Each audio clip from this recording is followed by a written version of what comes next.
Yang sunnah itu mewudukkan jenazah sebelum mandi. Sebab kebanyakan masyarakat mandikan dulu baru diwudukkan. Yang sunnah itu begitu kita mandikan jenazah, bersihkan semua kotoran. Sudah bersih semua kotoran, wudukkan. Setelah diwudukkan baru mulai mandikan. Cara memandikan itu basuh yang kanan depan dulu, sudah itu kiri depan, sudah itu kanan belakang, sudah itu kiri belakang. Kalau sudah rata air dengan 4 kali tadi, sudah dianggap 1 kali memandikan jenazah. Innaka antal alimul hakim. Wa qala rabbi shrah li sadri wa yassir li amri wahlul 'uqdatam min lisani yafqahul qawli. Alhamdulillah, Bapak Ibu yang rahmati Allah Subhanahu wa taala. Kita bersyukur subuh ini bisa kita lanjutkan membaca kitab Riyadhus Shalihin yang sudah sampai pada hadis 239. Betul? Masih bab ta'zim hurumatil muslimin. Bab yang menganjurkan kita untuk memuliakan, menjaga kehormatan setiap orang muslim. Kita baca hadisnya, wa bihi ilaihi qala wa an Abi Umarah al-Barra bin al-Azib radhiyallahu ta'ala anhuma qala amarna Rasulullah sallallahu alaihi wasallam bi sab'in wa nahana an sab'in. Amarna bi iyadatil marda wa ittiba'il janaiz wa tashmitil 'atis wa ibraril muqsim wa nasril mazlum wa ijabatid da'i wa ifsya'is salam wa nahana an khawatim aw takhattumin bil-dhahab wa an syurbin bi aniyatil fiddah wa anil mayathiril humur wa anil qasi wa an lubsil hariri wal istibraqi wad dibaj muttafaqun alaihi. Wa fi riwayatin wa insyadid dhallah zadaha fi sab'il awal. Imam Nawawi mengumpulkan dalam hadis ini pada hadis 239 riwayat dari jalur sahabat Abu Umarah al-Barra bin Azib. Kata beliau, amarna Rasulullah memerintahkan kami untuk apa? Bisab'in, mengerjakan 7 hal, mengerjakan 7 amalan, mengerjakan 7 yang patut dibuat seorang muslim. Wa nahana an sab'in, dan melarang kami melakukan 7 hal. Apa yang 7 dan yang 7 dilarang itu? 1. Amarana bi'iyadatil marda. Rasul menyuruh kami untuk iyadatil marda, menjenguk orang sakit.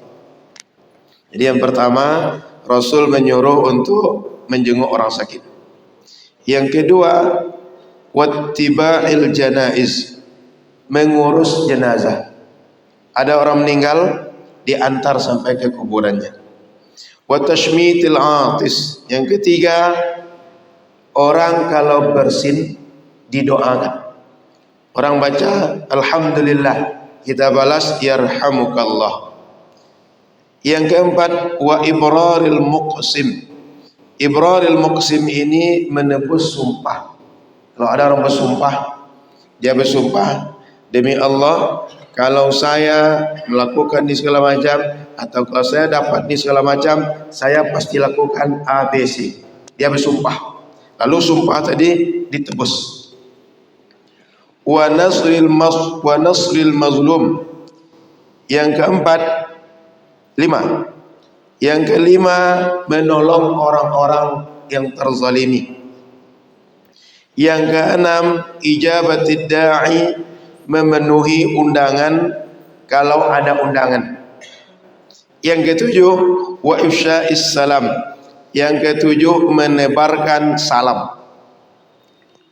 Wa nahana an khawatim aw takhattum bil-dhahab. Yang dilarang oleh Rasul pertama, memakai cincin. Tapi cincinnya adalah Rasul, cincinnya emas.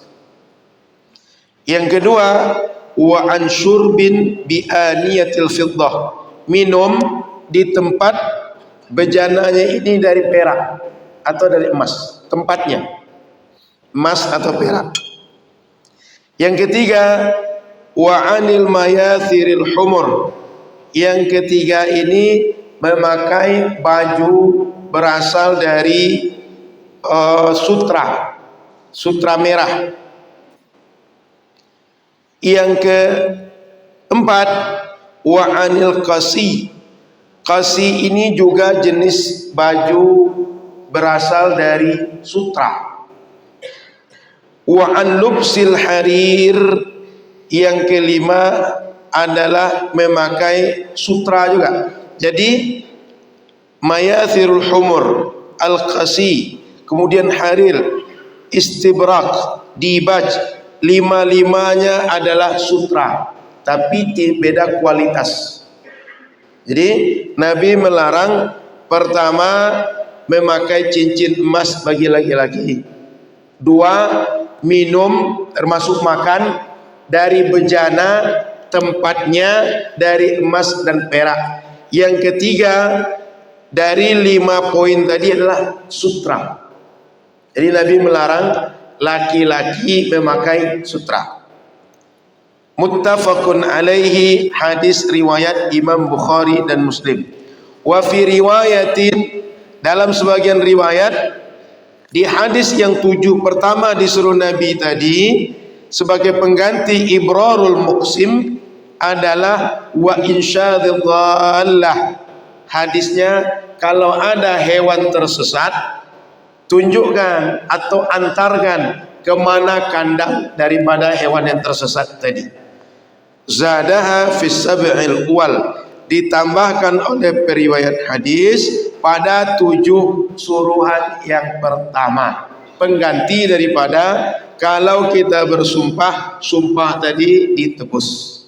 Jadi para ahibba yang dirahmati Allah Subhanahu wa taala, ada 7 kita disuruh oleh Rasul. 1, menjenguk orang sakit.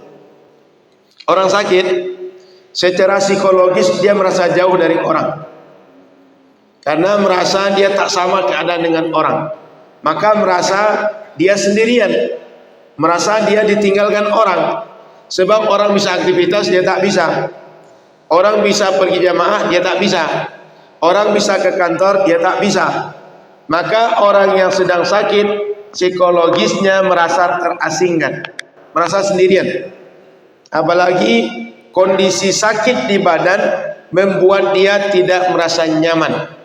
Maka sakit di badan, sakit perasaan membuat orang sakit itu merasa sangat-sangat terhimpit. Maka Nabi suruh, kalau ada orang sakit, jenguklah, tengoklah orang sakit. Dalam hadis yang lain, siapa saja yang menjenguk orang sakit pagi hari, dia didoakan oleh 70.000 malaikat sampai nanti sore. Dan kalau sore hari menjenguk orang sakit, dia didoakan oleh 70.000 malaikat sampai esok pagi. Jadi kapanpun menjenguk orang sakit, didoakan oleh 70.000 malaikat. Yang 70.000 malaikat ini khusus Allah ciptakan mendoakan orang menjenguk orang sakit. Jadi bukan malaikat yang kerjanya mencatat amalan Quran, amalan tasbih, amalan sholat kita, tidak. Khusus untuk mendoakan orang yang menjenguk orang sakit. Maka Bapak Ibu rahmati Allah Subhanahu wa taala, dianjurkan sunnah hukumnya menjenguk orang sakit kapan saja. Tak mesti siang, tak mesti malam, tak mesti pagi, tak mesti sore. Tapi perlu melihat keadaan kapan orang sakit patut untuk dijenguk.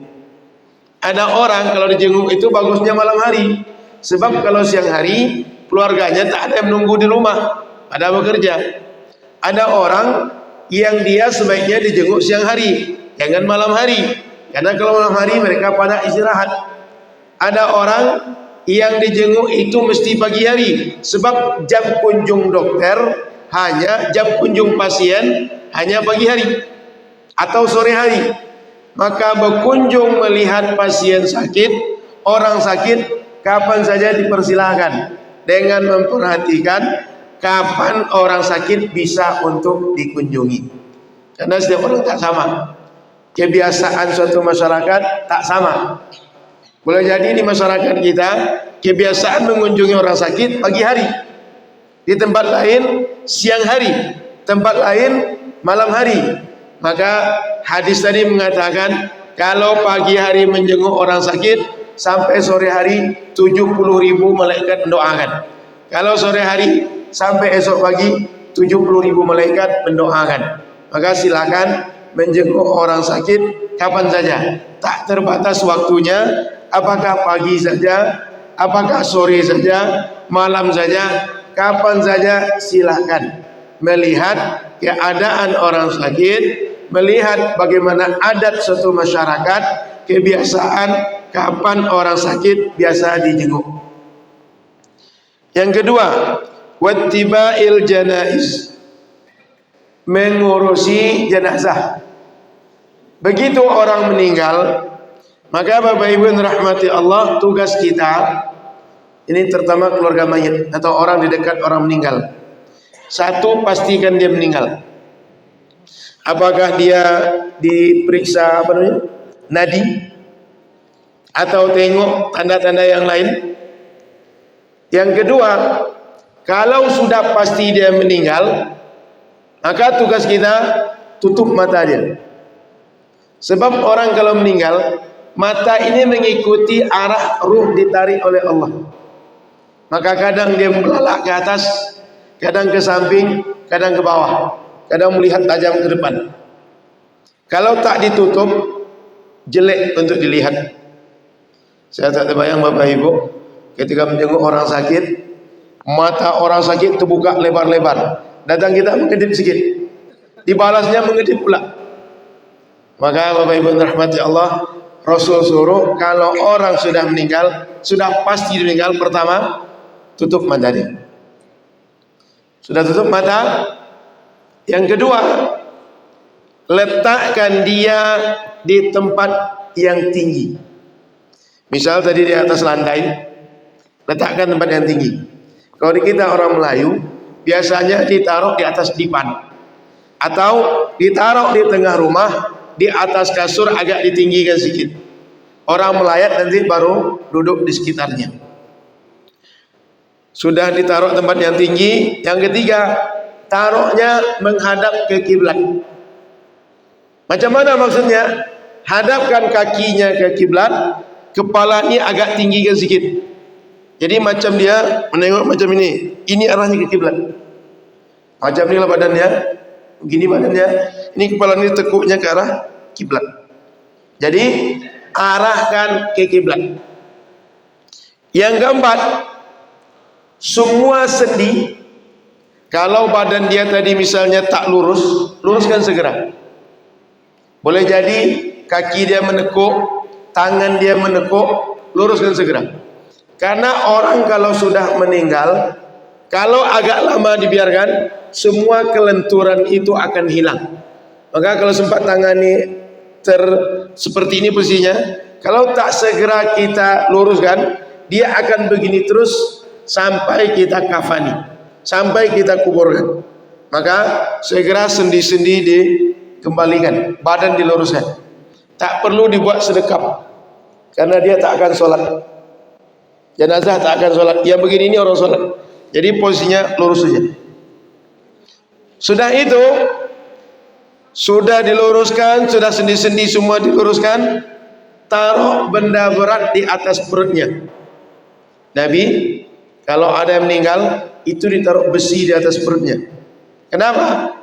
Orang kalau sudah meninggal, perutnya mudah kembung. Tengok kalau ikan mati, merapung di atas air, itu perutnya besar. Apa bahasa Indonesia itu? Pernah nengok? Perut itu, dia akan membesar.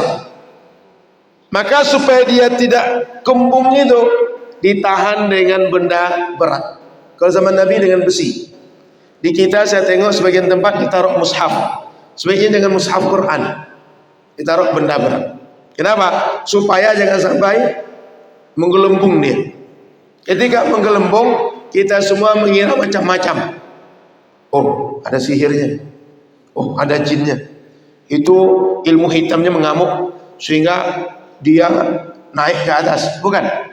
Tabiat daripada bangkai, kalau sudah mati dia menggelembung. Yang mudah kita tengok ikan kalau mati di atas permukaan air, itu rata-rata ikan itu makin lama dia mati menggelembung perutnya. Sudah itu pakaian yang ada di badan, terutama yang sempit, itu dibuka supaya tidak cepat terjadi pembusukan badan. Nah, sudah selesai itu semua, sudah bisa kita mandikan jenazah, baru kita mandikan jenazah. Ketika memandikan jenazah, kita perlu ingat yang sunnah itu mewudukkan jenazah sebelum mandi. Sebab kebanyakan masyarakat mandikan dulu baru diwudukkan. Yang sunnah itu begitu kita mandikan jenazah, bersihkan semua kotoran. Sudah bersih semua kotoran, wudukkan.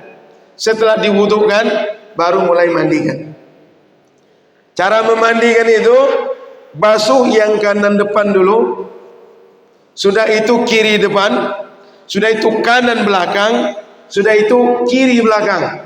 Kalau sudah rata air dengan 4 kali tadi, sudah dianggap 1 kali memandikan jenazah. Kalau sudah rata, dianggap cukup memandikan jenazah. Kalau ingin sempurna, ulanglah 3 kali.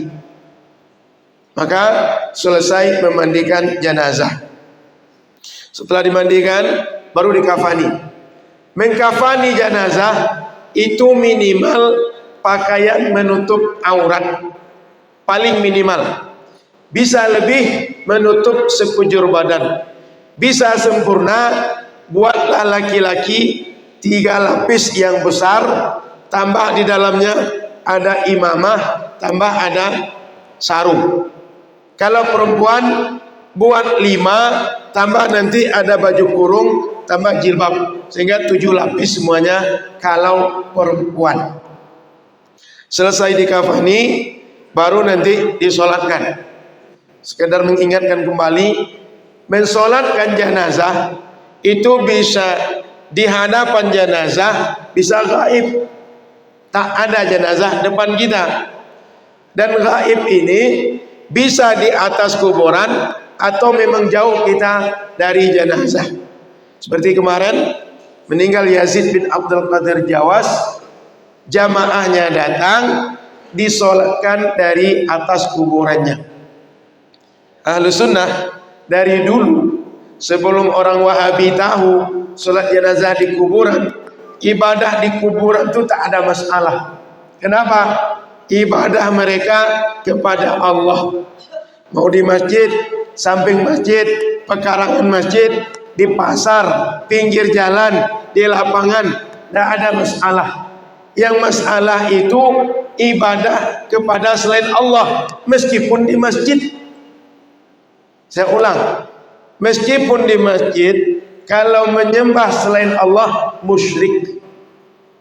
Menyembah selain Allah masalah dalam agama kita. Tapi kalau di pekarangan pekuburan, di samping kuburan, di masjid ada kuburan, tidak bermasalah. Tidak merubah keyakinan, tidak salah secara hukum fikih. Maka Bapak Ibu yang dirahmati Allah Subhanahu wa taala, salat jenazah bisa dihadiri di depan jenazah atau gaib. Bisa jauh tempatnya, bisa dari atas kuburan.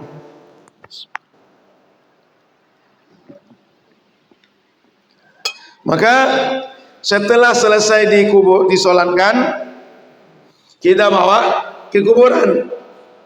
Di kuburan nanti jenazah dikuburkan, hadapkan ke kiblat. Selesai dikuburkan, tutup kuburan tadi. Ada beberapa hal masalah kematian yang perlu kita tahu. 1, jenazah kalau dicium oleh keluarganya atau ditengok oleh keluarganya, kemudian keluarga menangis, menangis itu boleh. tabiat manusia kalau orang dekat meninggal sedih. Nabi, anaknya Ibrahim meninggal, beliau nangis. Jadi nangis itu tak haram, nangis itu tak terlarang. Yang terlarang itu niyahah. Apa niyahah itu? Nangis yang di request. Macam orang Batak meninggal, ada grup nangisnya. Makin lama menangis, makin keras nangis, makin banyak dapat duit. Nah, itu yang tak boleh dalam syariat, niyahah. Tapi menangis karena tabiat, sedih keluarga meninggal, suami sedih istri meninggal, istri sedih suami meninggal, anak sedih orang tua meninggal, orang tua sedih anaknya meninggal, itu adalah boleh, tak terlarang. Makanya ada hadis yang sering dipakai masyarakat saat jenazah itu mau ditutup kafannya, jangan nangis. Kenapa? Nanti jenazah susah. Betul? Coba Bapak Ibu pikirkan, yang nangis siapa? Orang hidup. Tapi yang susah, yang diazab, ngerti? Yang nangis orang hidup, yang diazab. Kok bisa yang salah orang hidup, yang kena azab orang mati? Coba tengok analisa yang lain. Kalau kita baca Yasin, tak boleh, tak sampai pada orang mati. Pertanyaannya, yang ngaji baca Quran siapa? Orang hidup. Baca Quran tak sampai pahalanya, tak menjadi rahmat bagi orang mati.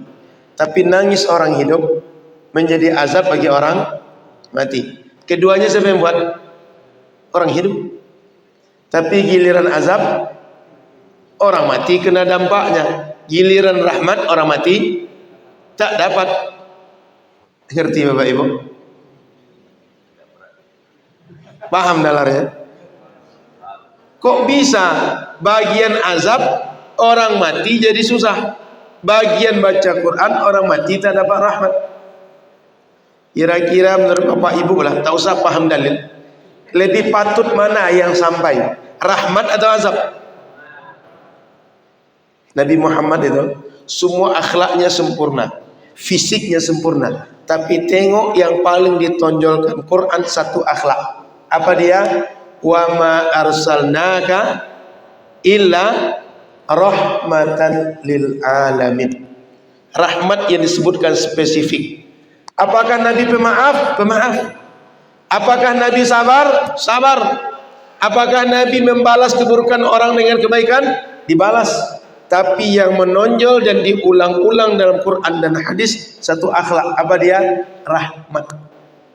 Termasuk ada hadis, innama ana rahmatum muhdah. Aku ini rahmat yang Allah hadiahkan untuk kalian semesta alam. Nabi sebut akhlak yang menonjol rahmat. Dalam sholat dibuka dengan Bismillahirrahmanirrahim. Selesai sholat dibaca dengan Allahumma antas salam wa minkas salam, dan seterusnya. Selamat. Tapi kok bisa yang hanya sampai azab, rahmat tak sampai? Semestinya rahmat lebih dahulu, lebih patut sampai dibanding azab. Maka Bapak Ibu yang rahmati Allah, kalaulah tangisan orang hidup azab bagi orang mati, mestinya baca Quran rahmat juga bagi orang mati. Jangan sampai kalau tangis jadi azab, baca Quran tak jadi rahmat. Padahal sama, yang membuat orang hidup, yang kena dampaknya orang mati. Oleh karena itu dalam Ahlus Sunnah, ulama kita mayoritas menyatakan sampai amal orang hidup untuk orang mati dan manfaat untuk mereka. Itu dalilnya banyak. Maka Bapak Ibu yang rahmati Allah, sejak dahulu kalau meninggal orang di tanah Melayu itu dibacakan Yasin.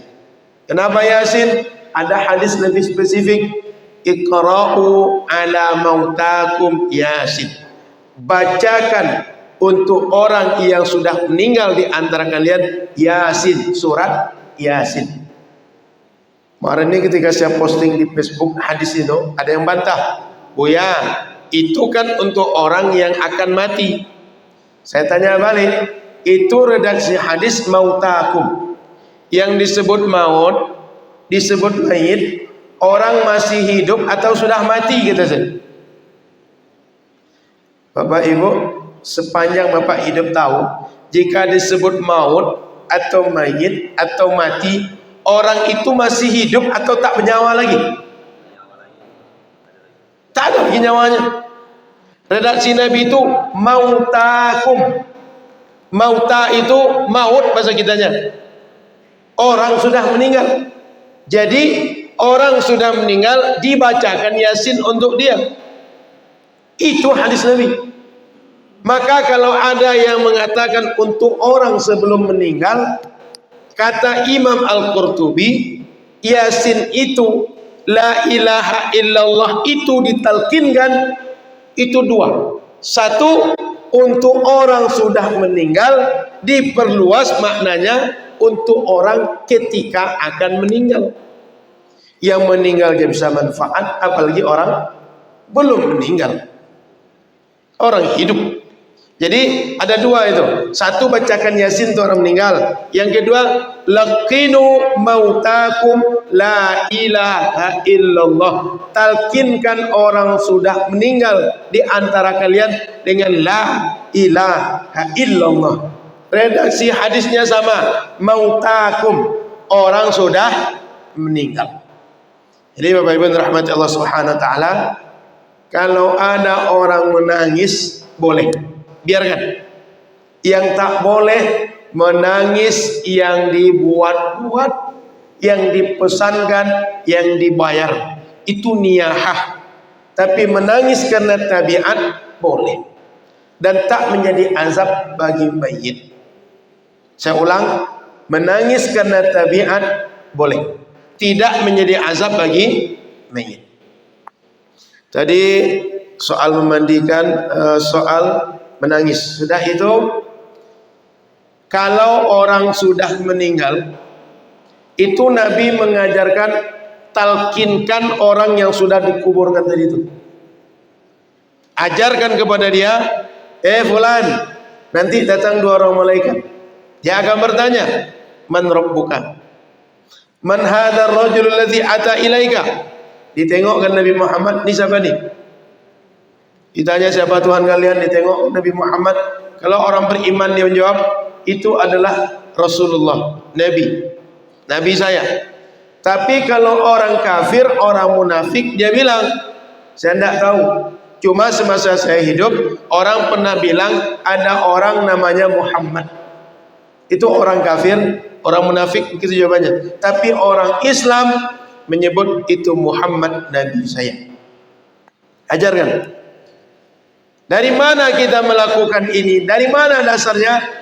Hadis yang tadi sempat saya bacakan. Kata Nabi, laqinu mautakum la ilaha illallah. Ajarkan, talkinkan orang sudah mati di antara kalian dengan dibacakan la ilaha illallah.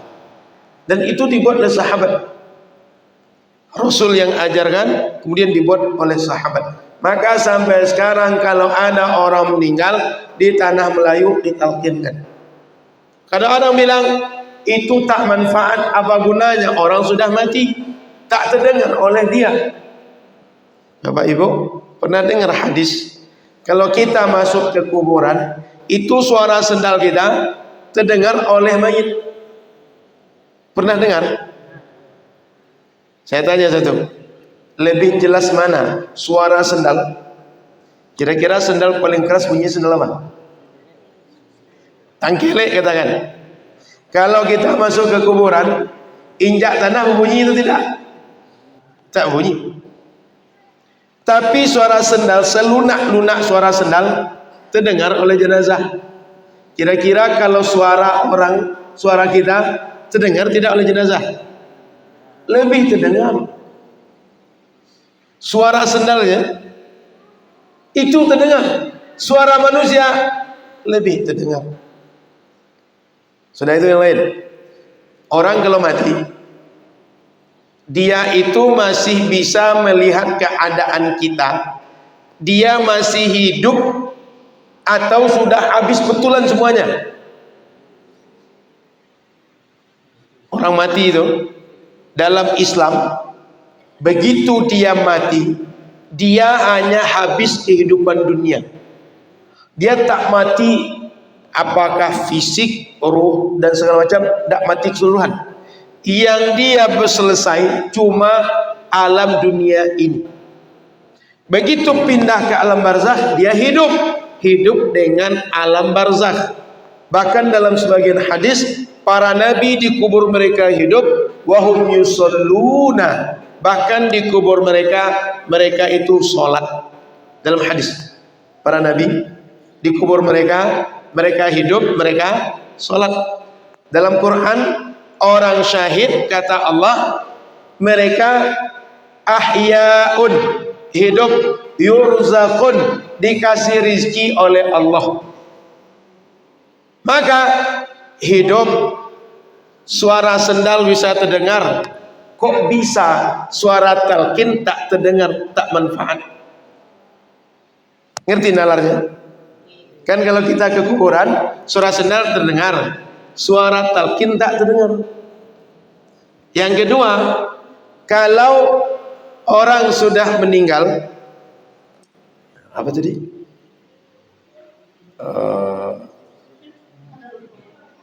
Yang kedua tadi, nalar yang kedua tadi. Orang sudah meninggal, itu masih hidup. Hidupnya, hidup alam roh, alam barzakh. Alam dunia memang fana, selesai, mati. Kok bisa orang masih hidup itu tak manfaat bagi dia? Orang mengingatkan dia. Orang mengingatkan bahwa dulu di dunia dia bersyahadat asyhadu an la ilaha illallah. Ketika ditanya tinggal jawab, saya bersyahadat, saya yakin Allah Tuhan saya. Maka Bapak Ibu yang dirahmati Allah Subhanahu wa taala, sejak dahulu orang kalau sudah meninggal dikuburkan, selesai pusara ditutup, itu ditalkinkan. Boleh. Manfaat dasarnya hadis Nabi. Perkara gaib kita tak tahu. Dari mana kita dapat informasi? Dari Nabi, dari Allah saja. Karena hanya Allah dan Rasul yang tahu yang gaib. Maka Bapak Ibu yang dirahmati Allah Subhanahu wa taala, talqin itu ada dasar syariatnya, banyak hadisnya. Baik, setelah itu, ketika sudah orang meninggal, biasanya sebagian kita mendoakan. Mendoakan itu satu, biasanya kalau turun dari rumah menuju ke masjid. Biasanya kalau kita sholatkan ke masjid, turun rumah itu disampaikan kepada jenazah, kepada orang banyak, sudah meninggal fulan. Dia mungkin bergaul dengan Bapak Ibu, mungkin ada kesalahan, tolong dimaafkan. Kalau ada yang berhutang, tolong sampaikan kami pada ahli waris, kami selesaikan. Dibawa ke masjid, selesai sholat jenazah di masjid, didoakan lagi di kita. Setelah didoakan, dibawa ke kuburan. Selesai dikuburkan, didoakan lagi. Betul. Di kita biasa begitu. Mendoakan orang mati sejak dia meninggal sampai kapanpun itu boleh. Apa dasarnya? Ayat Quran. Satu, nanti tengok surah Al-Hasyr ayat 10. Sebagian potongan ayat ini kita familiar. Walladzina ja'u min ba'dihim yaquluna rabbana ighfir lana wa li ikhwanina alladzina sabaquna bil iman wa la taj'al fi qulubina ghillan lil ladzina amanu rabbana innaka raufur rahim. Ayat itu cerita sahabat-sahabat Nabi yang mendoakan orang yang sudah meninggal di antara mereka. Orang beriman yang sudah meninggal didoakan, dipuji oleh Quran. Maka mendoakan orang sudah meninggal itu dalilnya Quran. Dua, Nabi setiap pagi dan petang itu keluar ke kuburan Baqi'. Apa kata Nabi? Allahumma arham li ahlil Baqi'. Ya Allah, rahmati orang-orang yang dikuburkan di Baqi' ini. semua yang dikuburkan dapat doa Rasul. 3. Hadis yang dipakai kawan-kawan Wahabi. Ketika Nabi menyolatkan orang yang biasa mengurus masjid, Nabi tak tahu dia meninggal. Begitu datang, Nabi sudah kehilangan. Ditanya, mana si Anu? Kata orang, semalam meninggal Rasul. Kenapa kalian tak kasih tahu saya? Kata mereka, sudah selesai cukup oleh kami Rasul. Lalu kata Rasul, tunjukkan mana kuburnya. Diantar Rasul ke kuburan. Sampai di kuburan, Nabi solatkan. Setelah menyolatkan, apa kata Nabi pada sahabat? Ini kuburan ini tadinya gelap. Dengan solatku kepada jenazah ini, kuburan ini menjadi terang. Maka Rasul doanya menjadi sebab terang orang yang sudah meninggal. Kuburan orang sudah meninggal terang dengan doa Rasul. Maka mendoakan orang sudah meninggal itu boleh. Yang keempat lagi, Rasul kalau lewat di kuburan di Madinah itu boleh baca Assalamualaikum ya ahlad diyar, Assalamualaikum ya ahlal kubur, minal mu'minin wal muslimin, antum awwaluna wa nahnu bikum insyaallah lalahikun. Itu Nabi baca doa itu. Yang kelima, Sayyidah Aisyah ketika ziarah kubur minta izin kepada Rasul mengunjungi kuburan saudaranya Abdurrahman. Apa kata Rasul? Diajarkan doa masuk kuburan seperti tadi. Jadi banyak dalil mendoakan orang sudah meninggal. Kapan didoakan? Pokoknya orang sudah meninggal, kapanpun sampai kiamat dia boleh didoakan.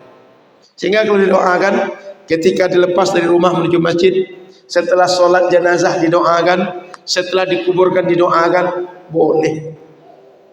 Tak ada larangan. Banyak hadis yang menyuruhnya. Kan kalau orang Wahabi meninggal di Pekanbaru kejadian, setelah sholat jenazah itu tidak boleh didoakan. Yang mirisnya bapak meninggal yang melarang anaknya. Tak ada doa itu, angkat langsung keranda itu. Padahal mungkin kawan bapaknya, mungkin kenalan bapaknya. Bapak meninggal Pekanbaru, datang kawannya dari Pasir Pengaraian, datang dari Dumai, datang dia dari Rokan Hilir, dari Indragiri Hilir, dari Kuantan Singingi. Kenapa? Ini kawan saya. Ini saya pernah berhutang budi dengan dia. Meninggal dia, saya ikut mengurus jenazahnya, saya ikut doakan dia. Datang di Pekanbaru, anaknya tak membolehkan mendoakan bapaknya. Itu kejadian di Pekanbaru. Maka banyak hadis, banyak dalil membolehkan mendoakan orang meninggal. Dan orang sejak dia mati sampai kiamat statusnya orang mati. Didoakan kapan saja boleh. Hadis dan ayatnya sudah saya bacakan. Manfaat. Maka Bapak Ibu yang rahmati Allah, termasuk sholat jenazah itu isinya Allahumma ighfir lahu warhamhu, doa untuk jenazah. Kok bisa doa jenazah dalam sholat boleh, di luar sholat mendoakan nggak boleh? Ngerti nalarnya? Maka Bapak Ibu yang rahmati Allah, orang meninggal boleh didoakan. Baik doa itu dibentuk acara tahlilan atau doa masing-masing. Kenapa di kita dibuat tahlilan? Dulu di masa sahabat kan nggak jumpa, Rasul tidak ada tahlilan, sahabat tak ada tahlilan. Kan begitu sering dikatakan orang Wahabi. Perlu dipahami Bapak Ibu, tak ada tahlilan, tak ada baca Quran ramai-ramai macam dituduhkan Wahabi. Itu hanya sekedar penafian bahwa mereka tak dapat informasi dulu orang meninggal dibacakan Quran.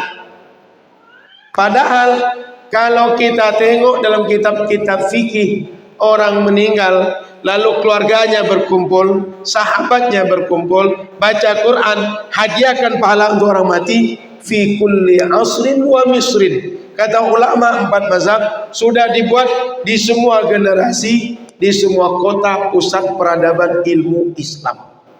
Sudah dibuat sejak dahulu. Sehingga Bapak Ibu yang rahmati Allah Subhanahu wa taala, sahabat Nabi Kalau ada yang meninggal, itu biasa mereka bacakan Quran untuk sudah meninggal. Bahkan ada hadis sahabat Ibnu Umar pesan pada anaknya, saya kalau meninggal nanti tolong bacakan kepada saya awal surah Al-Baqarah dan akhir surah Al-Baqarah. Orang kalau sudah pusarada ditutup, nah semua orang berangkat, engkau jangan berangkat, duduk engkau sejenak, bacakan awal surah Al-Baqarah dan akhir surat Al-Baqarah. Dan dibuat sejak dahulu oleh orang. Maka di dalam kitab-kitab fikih itu dijumpai ada ulama itu sudah dikhatamkan Quran oleh orang yang mengunjungi kuburan dia, oleh murid-murid dia sampai 10.000 kali khatam Quran. Bukan sekali waktu dia sudah meninggal saja, tapi sudah 10.000 kali ditulis oleh ulama mazhab di dalam kitab-kitab fikih. Makanya kalau ada orang meninggal dibacakan Quran, bahkan khatam Quran itu kata Imam Syafi'i itu lebih baik. Jadi Bapak Ibu yang dirahmati Allah Subhanahu wa taala, mendoakan jenazah, membacakan Quran bagi jenazah, dalilnya Quran dan hadis sampai untuk jenazah. Maka balik kita kepada bab tadi, Nabi menyuruh ittiba'il janaiz, urus jenazah, ikut membawa dia, kemudian ikut menguburkan dia. Ketika kita membawa jenazah, itu dianjurkan kita bertasbih selama membawa jenazah. Subhanallah, subhanallah, subhanallah. Sahabat Nabi berzikir ketika membawa jenazah. Maka setelah sampai di kuburan baru kita tanam. Kan sebagian ada pula yang bermasalahkan, kita berzikir membawa jenazah, itu ada dasarnya bertasbih membawa jenazah. Kemudian orang kalau ikut membawa keranda, ikut menguburkan, dia dapat pahala yang Nabi gambarkan seperti besarnya gunung Uhud. Pahalanya besar, tak terhitung. Maka Bapak Ibu yang dirahmati Allah Subhanahu wa taala, siapapun yang meninggal di antara kita ikut urus. Dia menjadi fardu kifayah jika kita ramai. Jika tak ada orang lain, fardu ain bagi kita mengurus orang yang meninggal. Maka saya pesankan, setiap kita mesti tahu ilmu mengurus jenazah. Kenapa? Kalau orang banyak fardu kifayah mengurusnya, tapi kalau tak ada orang lain fardu ain kita mesti mengurus jenazah. Maka jangan sampai itu kan ilmu fardu kifayah, cukup bapak ibu itu yang pelajari, saya tak usah.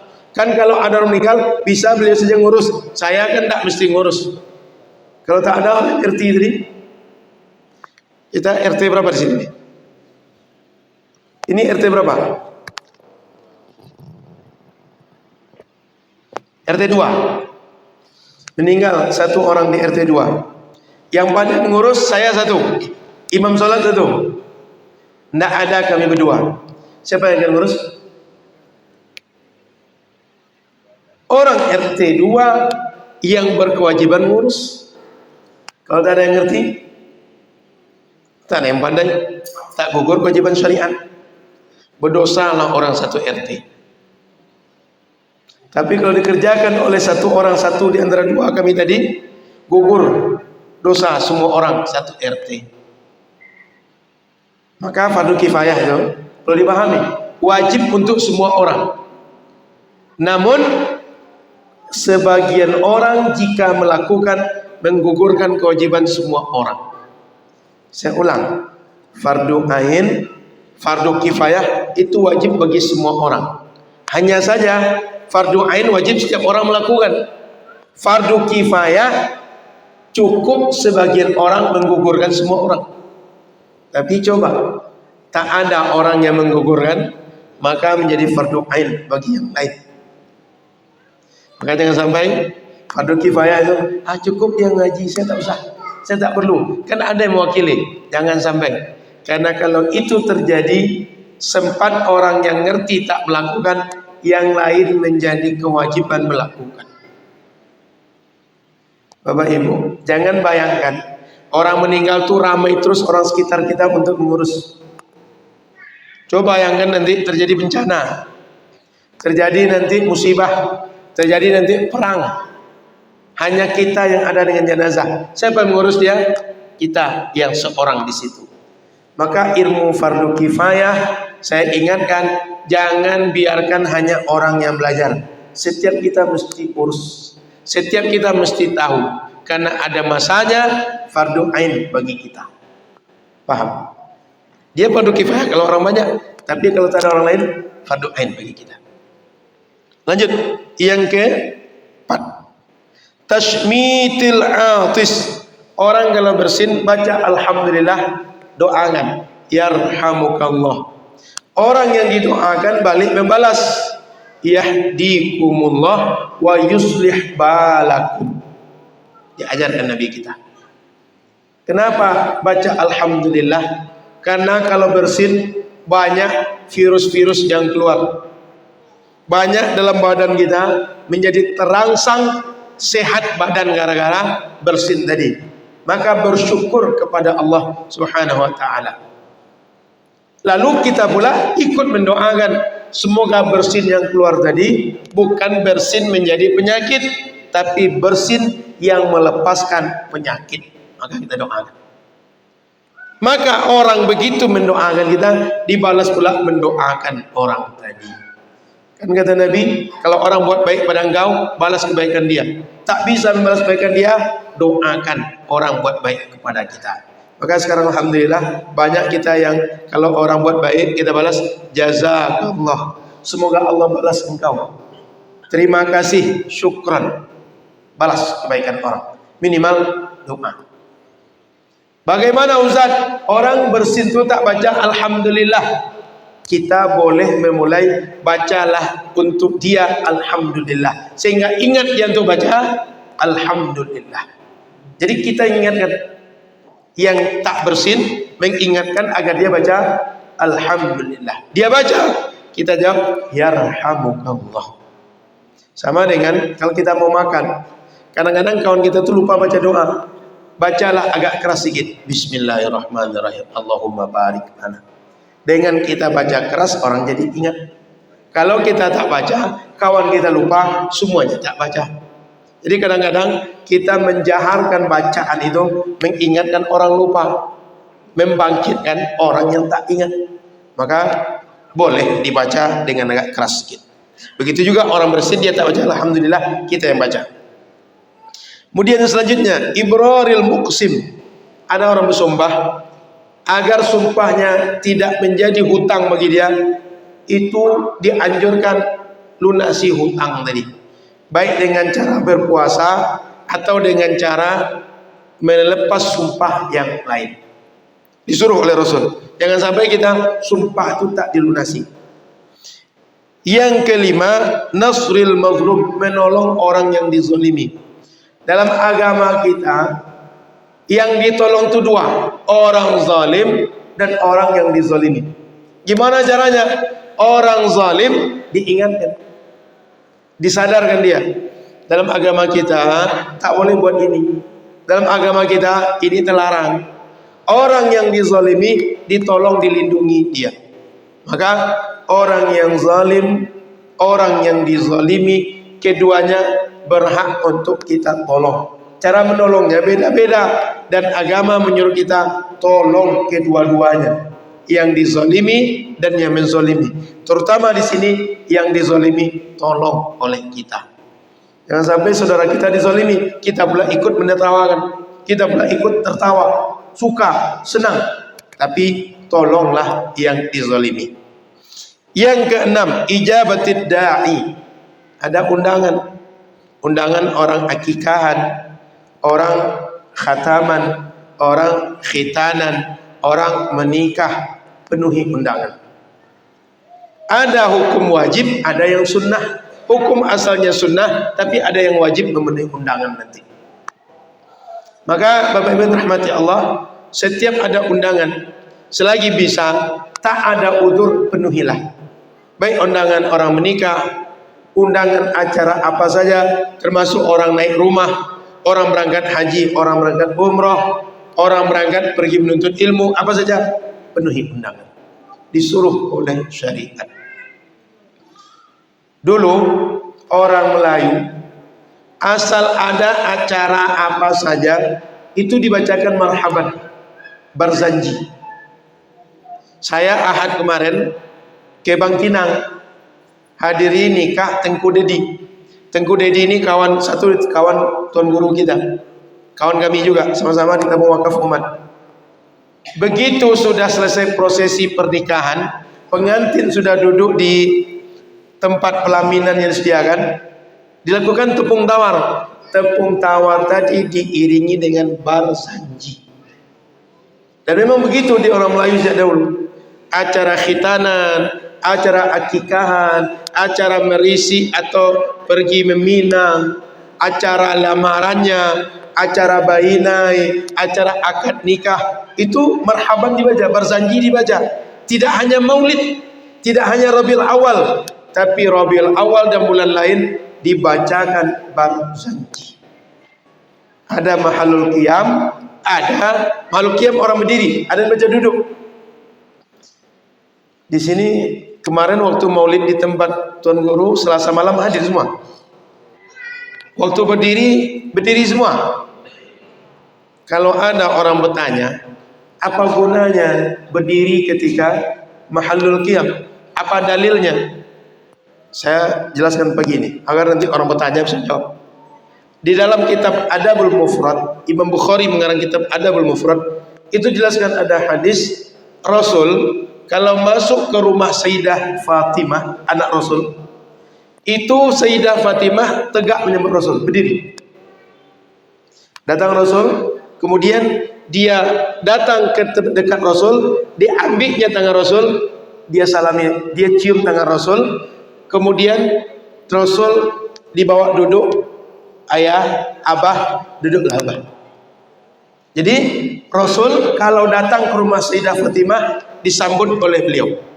Sebaliknya, kalau Fatimah datang ke rumah Rasul, itu oleh Rasul berdiri, diambil tangan dia, dicium Sayyidah Fatimah, lalu disuruh duduk oleh Rasul. Ayah mencium anak, kemudian tangannya dibawa, duduklah anak. Sayyidah Fatimah datang, Rasul berdiri menyambutnya. Rasul datang, Sayyidah Fatimah berdiri menyambut kedatangan Rasul. Maka berdasarkan hadis ini, para ulama mengarang kitab sunnah dianjurkan berdiri menyambut orang-orang yang dimuliakan kalau dia datang. Baik mulia karena kesolehannya, mulia karena ilmunya, mulia karena dia ditinggikan sebab dia pemimpin di tengah-tengah kita. Itu dianjurkan untuk tegak menyambut kedatangannya. Oleh karena itu, marhaban, kisah Rasul dibacakan, tentang Rasul dibacakan, dianjurkan ketika Rasul dibacakan itu kita muliakan. Kata para ulama, memuliakan Rasul itu semasa Rasul hidup dan setelah meninggal. Apa dalilnya Rasul dimuliakan setelah meninggal? Waktu masa Khalifah Umar bin Khattab, datang Arab Badui ke kuburan Rasul. Dia panggil Rasul, berteriak-teriak di kuburan Rasul. Marah Umar, dipukulnya orang tadi. Orang lain protes, sahabat lain protes. Apa kata Umar menjawab? Rasulullah dulu mengajarkan kita bahwa ada ayat Quran, innal ladzina yaghudduna aswatahum 'inda Rasulillah. Dulu ditegur oleh Quran, siapa saja yang memanggil Rasul, meninggikan suaranya, memanggil Rasul macam memanggil orang lain, itu ditegur oleh Quran. Nggak boleh macam itu. Makanya orang teriak-teriak di atas kuburan ini, saya pukul dia, kata Umar. Maka berdasarkan perbuatan Rasul, perbuatan Sayyidah Fatimah dianjurkan berdiri menyambut orang yang punya keutamaan. Berdasarkan perbuatan Sayyidina Umar, Rasul dimuliakan semasa hidup, dimuliakan setelah meninggal. Setelah meninggal dibacakan maulid, maka ketika maulid dibacakan memuliakan Rasul, berdiri kita membacakan maulid itu. Itu dasarnya kenapa ada mahallul qiyam di dalam maulid, dalam baca marhaban, dalam baca barzanji. Terang? Jelas? Jadi Perbuatan Rasul, perbuatan Sayyidina Umar dalil kita untuk berdiri saat marhaban, berzanji atau ketika membaca jenis sholawat yang lain. Itu. Lanjut. Wa ifsya'us salam, menebarkan salam. Menjawab salam ada yang hukumnya wajib, ada yang nanti fardu kifayah, ada yang sunnah. Kalau hanya kita sendiri, orang ucap salam, wajib kita menjawab. Tapi kalau datang orang masuk sendiri dari pintu masjid, kita ramai, fardu kifayah menjawab. Kalau sudah banyak orang menjawab, kita bisa sunnah hukumnya menjawab. Maka menebarkan salam dianjurkan. Menjawab salam hukumnya, hukum asalnya wajib. Maka kalau ada kita berjumpa dengan orang, kenal atau tak kenal, sebaiknya bacakan salam. Nah, di kita kadang-kadang ada yang begitu, banyaknya tak lagi mengucapkan salam. Orang dikenal dia kenal tak salam, apalagi orang tak dikenal. Yang parahnya hanya beda keyakinan atau hanya beda amaliyah. Kita talqin, dia tak talqin. Kita habis salam berjabat tangan, dia tak berjabat tangan, tak mau salam dengan kita. Baca assalamualaikum tak mau. Padahal beda kita cuma habis sholat kita jabat tangan, dia tak jabat tangan. Cuma itu bedanya. Tapi kita jabat tangan dituduh bid'ah. Coba ditanya ke orang itu, jika kita salaman sebelum masuk masjid boleh atau tidak? Sudah keluar masjid, dah selesai sholat, anggap 10 menit, tidak ada lagi semua doa segala macam, keluar kita masjid, sampai luar salaman dengan orang tadi, boleh bagi dia atau tidak? Kok bisa? Habis sholat, habis doa, jabat tangan tak boleh. Di luar masjid boleh. Sebelum sholat, jabat tangan boleh. Jangan-jangan kalau sholat itu boleh juga jabat tangan, boleh juga jabat tangan kata dia. Ini habis sholat tak boleh jabat tangan, bid'ah. Di luar masjid tidak bid'ah. Pertama jumpa di dalam masjid yang sama, jabat tangan boleh, tidak bid'ah. Ngerti nalarnya? Malam Jumat baca Yasin tak boleh. Malam Senin, malam Rabu, Jumat malam, tapi malam Jumat tak boleh. Alasannya baca Yasin memang boleh, tapi dikhususkan malam Jumat tak boleh, dirutinkan tak boleh. Pertanyaannya, kalian buat kajian kenapa khusus setiap Selasa malam kajian akidah? Kenapa tidak tiap malamnya kajian akidah? Ngerti? Rabu malam fikih, Selasa malam akidah, Kamis malam tafsir, Jumat malam kajian akhlak. Rutin juga, dikhususkan juga hari tertentu. Ngerti maksudnya? Dikhususkan juga kitab tertentu. Yang kita baca kitab usul salasah. Kenapa tak Riyadhus Shalihin kadang-kadang? Kenapa tidak Arba'in Nawawiyah kadang-kadang? Paham maksud saya? Kalau kita mengkhususkan boleh, orang tidak. Kita merutinkan boleh, orang tidak. Maka kalau merutinkan tak boleh baca Yasin malam Jumat, ya kalian buatlah kajian kadang-kadang tafsir, kajian kadang-kadang akidah, kajian kadang-kadang fikih. Kenapa kajian rutin? Judulnya kajian rutin. Orang tak boleh, kita boleh. Memang Tuhan kita beda, Nabi kita beda. Ngerti nalarnya? Maka Bapak Ibu yang dirahmati Allah Subhanahu wa taala, bacakan salam, orang dikenal atau tak dikenal. Kemudian 7 larang Rasul, kesimpulannya 3. 1, pakai cincin emas bagi laki-laki.